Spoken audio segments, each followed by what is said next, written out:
भक्ति संजीवनी जड़ी है। श्रद्धा से पूर्ण बुद्धि ही अनुपान, दवा के साथ लिया जाने वाला मधु आदि है। इस प्रकार का संयोग हो तो वे रोग भले ही नष्ट हो जाए, नहीं तो करोड़ों प्रयत्नों से भी नहीं जाते।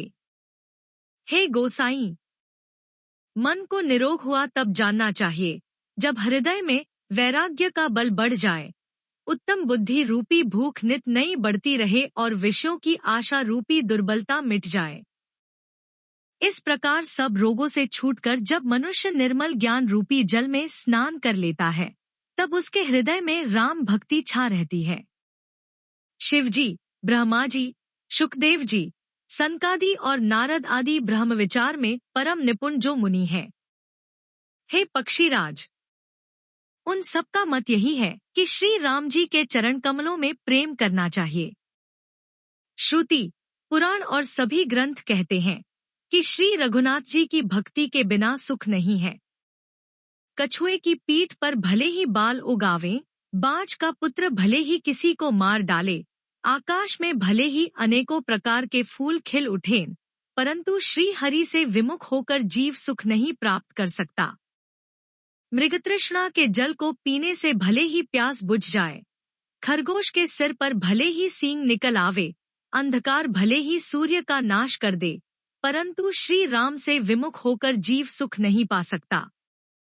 बर्फ से भले ही अग्नि प्रकट हो जाए, ये सब अनहोनी बातें चाहे हो जाए, परंतु श्री राम से विमुख होकर कोई भी सुख नहीं पा सकता।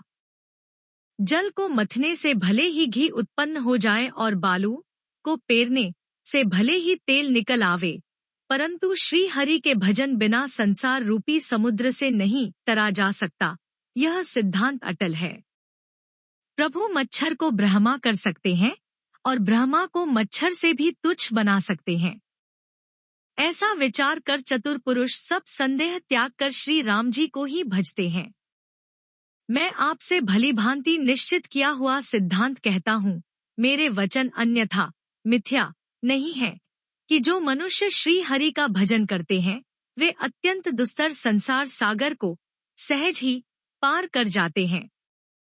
हे नाथ, मैंने श्री हरि का अनुपम चरित्र अपनी बुद्धि के अनुसार कहीं विस्तार से और कहीं संक्षेप से कहा। हे सर्पों के शत्रु गरुड़ जी, श्रुतियों का यही सिद्धांत है कि सब काम भुलाकर, छोड़कर श्री राम जी का भजन करना चाहिए। प्रभु श्री रघुनाथ जी को छोड़कर और किसका सेवन, भजन किया जाए, जिनका मुझ जैसे मूर्ख पर भी ममत्व, स्नेह है। हे नाथ, आप विज्ञान रूप हैं, आपको मोह नहीं है। आपने तो मुझ पर बड़ी कृपा की है।